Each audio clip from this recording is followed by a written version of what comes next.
Bonjour à tous.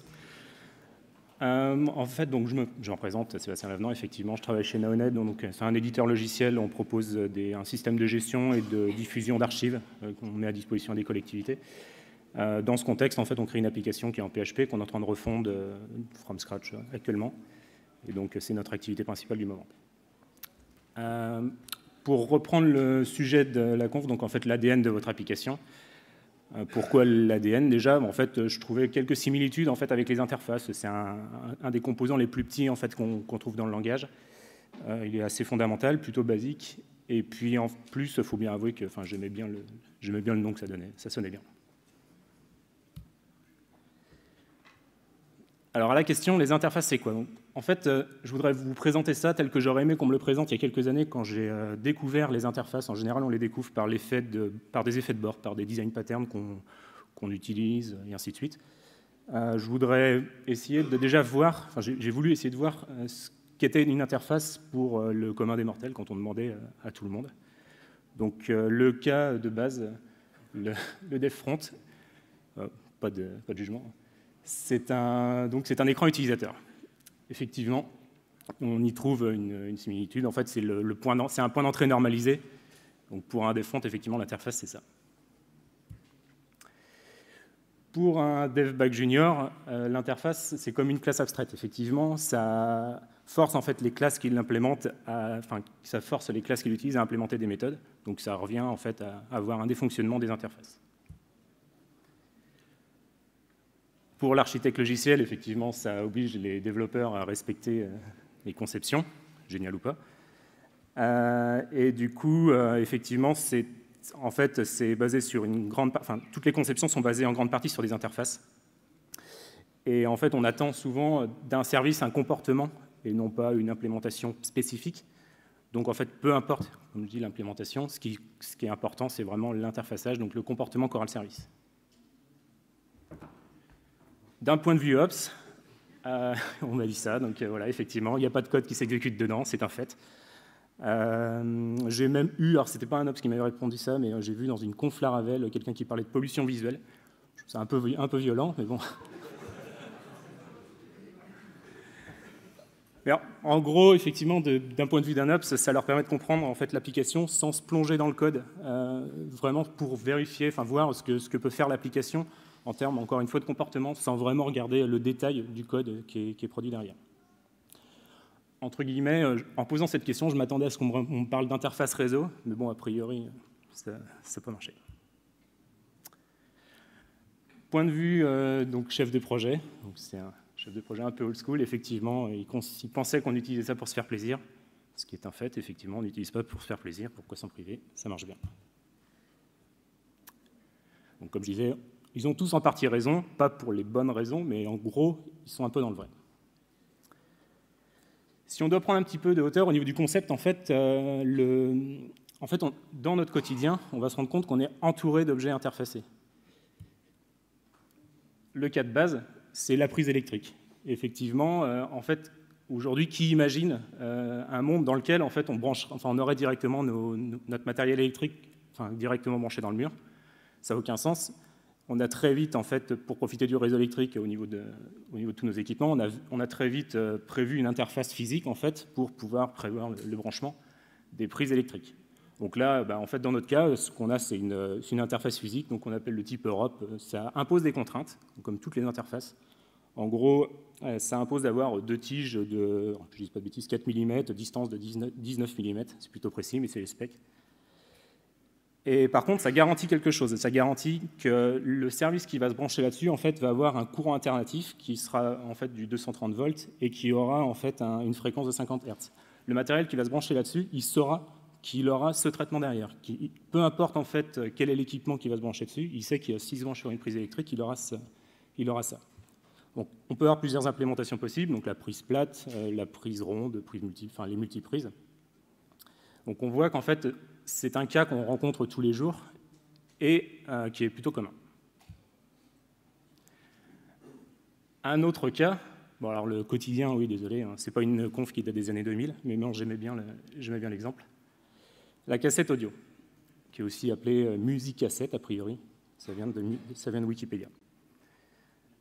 Celle-ci, en fait, cette cassette, elle implémente également une interface physique qui est en fait portée par une norme qui s'appelle IEC, qui est Commissional Electronic International. Enfin, en gros, ça spécifie le format d'une cassette. Donc son format, elle va avoir une taille, une largeur, une hauteur. On va spécifier qu'elle a 2 trous crantés au milieu. Et en fait, ça, encore une fois, c'est les contraintes. La partie garantie en fait, à l'utilisation, c'est qu'elle aura la capacité de lire un signal et qu'elle aura une vitesse de rotation à l'utilisation qui permettra, en fait, en l'occurrence, à la musique d'être diffusée à un bon rythme, ce qui est un peu nécessaire pour avoir une bonne qualité de musique. Une autre implémentation que d'autres, enfin tout le monde n'a pas forcément connu, moi j'en ai eu beaucoup l'usage quand j'étais jeune, c'est l'adapteur cassette. Lorsqu'ils sont arrivés les MP3, on en a bien profité. C'est une implémentation qui respecte en fait la même interface physique et qui permet en fait de se brancher directement sur les lecteurs cassettes et bénéficier de la musique, en l'occurrence des MP3 à l'époque. Donc là, on parlait d'interface physique, on va avoir les interfaces logicielles. Donc elle impose un contrat d'utilisation, elle garantit les conditions d'utilisation dans lesquelles elle sera exploitée, et en fait, surtout, elle garantit qu'il y ait un contrat qui soit respecté entre les deux services.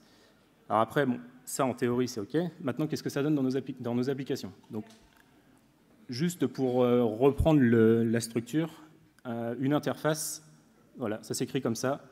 Je ne vais pas rentrer trop dans le détail parce que c'est très bien documenté, mais en gros, une interface peut étendre d'une autre interface. Elle impose d'avoir une signature au niveau de ses méthodes. La signature complète, qui contient effectivement tous les paramètres qui la constituent, jusqu'aux paramètres de retour également.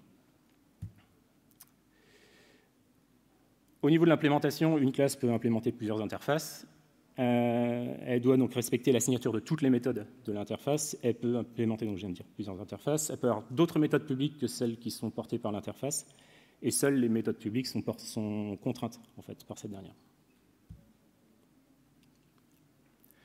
Si on parle nommage, alors il y a eu une conférence de Julien Janvier hier qui était sur l'art subtil du nommage. Je ne vais pas trop rentrer dans le détail. En gros, je vais quand même juste présenter ça parce que c'est important. L'interface, elle est souvent là pour apporter de la sémantique au code. Donc, les facilités ou les conventions qui forcent en fait à avoir le suffixe en interface au niveau du nom de l'interface, ça a un risque. Ça permet en fait souvent, on va avoir le nom de l'implémentation en fait qui va être porté par le nom de l'interface, ce qui est un piège. Et du coup, on va se tromper sur le comportement véritable de notre interface. Et du coup, pour définir le contrat qui sera porté par cette dernière, en fait, on va taper à côté. Alors, au niveau des tests, je vais prendre un cas précis pour vous présenter l'intérêt des interfaces dans le test unitaire. C'est au niveau des systèmes de fichiers et plus particulièrement de l'idempotence. Donc, pour rappel, l'idempotence, c'est une opération doit avoir le même effet qu'on l'applique une ou plusieurs fois.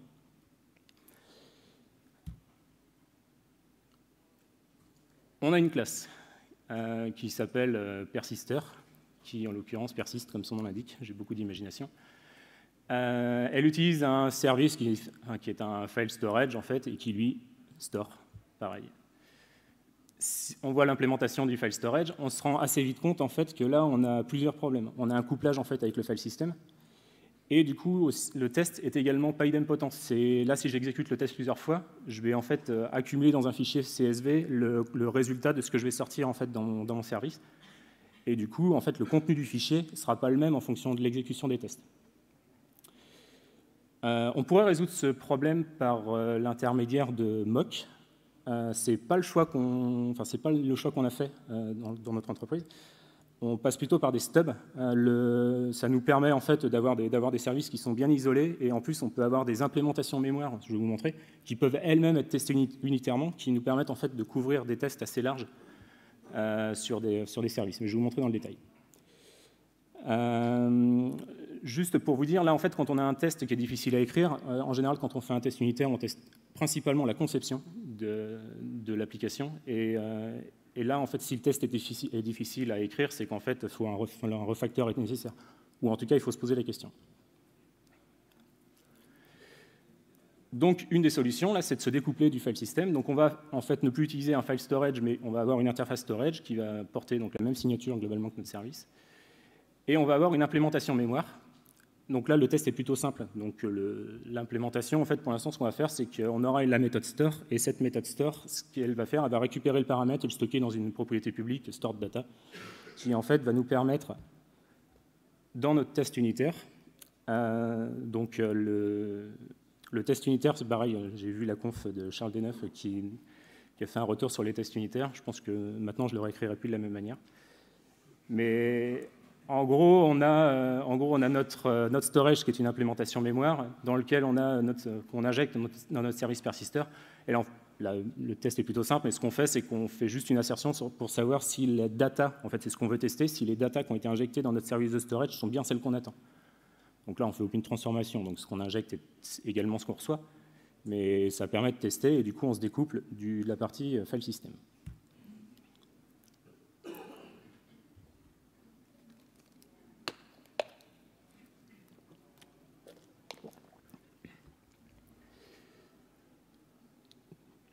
Alors, nos applications évoluent. Effectivement, du coup, on va voir un cas concret en fait, de l'utilisation des interfaces dans le cas de l'utilisation d'une base de données.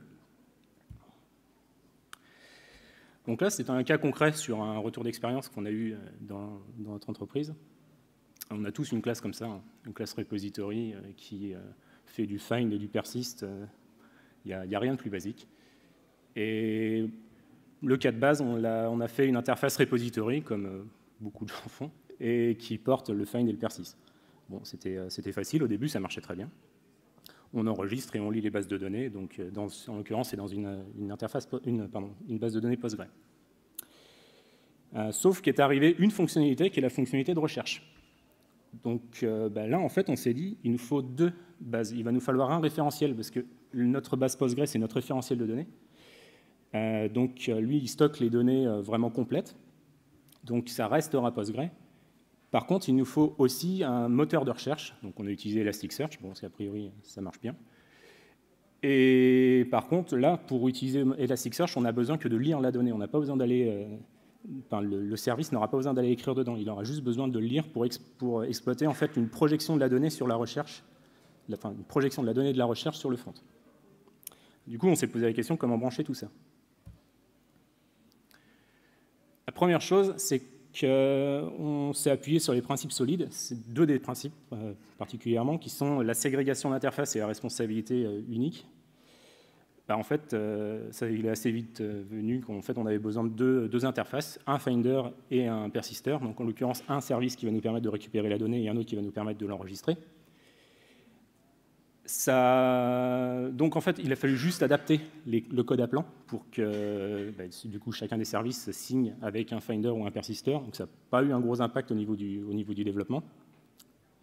Et en plus, ça apporte de la sémantique, comme j'en parlais tout à l'heure dans le code. C'est qu'effectivement, quand on appelle les traitements, en fait, on sait bien ce qu'il va y avoir derrière. Et du coup, ça nous a donné ça. On va avoir un service qu'on a appelé Multiple Storage qui va implémenter Persister. Donc, ce service-là, il va faire deux choses. Il va persister dans Postgre et il va persister dans Elasticsearch. Ça sera sa responsabilité. Il ne fait que ça. Et notre Finder, lui, par contre, il va aller juste lire la data. Donc, en l'occurrence, la data Elasticsearch, elle est un petit peu transformée parce que c'est une projection. Donc, on limite au scope des données qu'on va avoir besoin d'utiliser au niveau du front. Mais du coup, notre classe Elasticsearch qui implémente Finder, elle va juste aller chercher cette data-là et la retourner. Donc, en l'occurrence, ça construit un objet de type domaine pour après l'exploiter à l'affichage. Si on reprend juste les principes solides, au niveau de la responsabilité unique, du coup, on a bien deux classes qui font des traitements distincts. OpenClose, effectivement, on a rajouté une fonctionnalité sans altérer le code de l'application qui utilise cette fonctionnalité-là. Substitution de Xcode, effectivement, on a remplacé un service monostorage par une implémentation multiple storage. Et au niveau de l'inversion de dépendance, on a un impact assez limite. Ça s'est déclaré au niveau du conteneur de service, simplement au niveau de la déclaration. Là, on a vu les interfaces au niveau de notre application. Il y a une autre possibilité qu'offrent les interfaces, c'est en fait de ne pas réinventer la roue. effectivement, là on dit est-ce que quelqu'un ne peut pas le faire pour nous? En fait, si, PHP en fait, peut faire du traitement à notre place sans qu'on ait véritablement besoin de l'implémenter dans notre code. En plus, il le fait en général de manière plus rapide, optimisée, parce que c'est plus bas niveau. Il n'y a pas de code à écrire, donc le code est plus lisible. Et en plus, vous allez voir qu'on manipule directement des objets plutôt qu'à d'avoir à faire des traitements particuliers. En fait, donc là, le cas de base, c'est qu'en fait, on a un objet collection d'éléments dans lequel on va voir qu'on va injecter 2 éléments dans cette collection. Et on va implémenter l'interface JSON Serializable. Cette interface, elle impose une seule chose, c'est d'avoir une méthode JSON Serializable dans votre classe. Juste en faisant ça, vous allez pouvoir faire un JSON encode de votre objet qui va vous retourner en fait la donnée sérialisée. Vous gagnez énormément en lisibilité et en plus c'est traité directement par PHP nativement, donc c'est plutôt puissant. Et en plus ça évite de manipuler des tableaux parce que jusque-là, si vous ne passez pas par les petites astuces, c'est une collection nommée. Ça évite en fait d'avoir à vous injecter vos objets directement dans des tableaux, donc vous bénéficiez du type hinting dans vos classes applantes et ainsi de suite.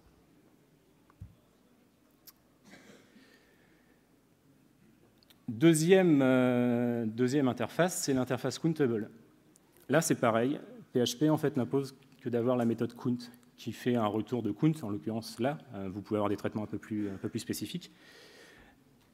Là, vous ferez un count directement sur votre objet qui va vous retourner en fait le nombre d'éléments qu'il contient. Au passage, je vous montre la partie collection nommée, qui a une autre vertu, c'est qu'effectivement, vous pouvez avoir en fait de l'ajout dans votre collection via une méthode add ou peu importe le nom, qui en fait va pouvoir vous garantir en fait que les objets qui sont contenus dans votre collection sont bien d'un type particulier. Ça vous évite d'avoir des sanity checks après à faire dans votre code. Donc là, on reprend l'exemple, effectivement, votre élément collection qui implémente countable, vous faites un count sur l'objet et ça vous retourne directement le nombre d'éléments. Un autre cas, c'est l'interface iterator aggregate qui vous impose juste d'avoir la méthode getIterator dans laquelle vous allez construire un objet array itérateur.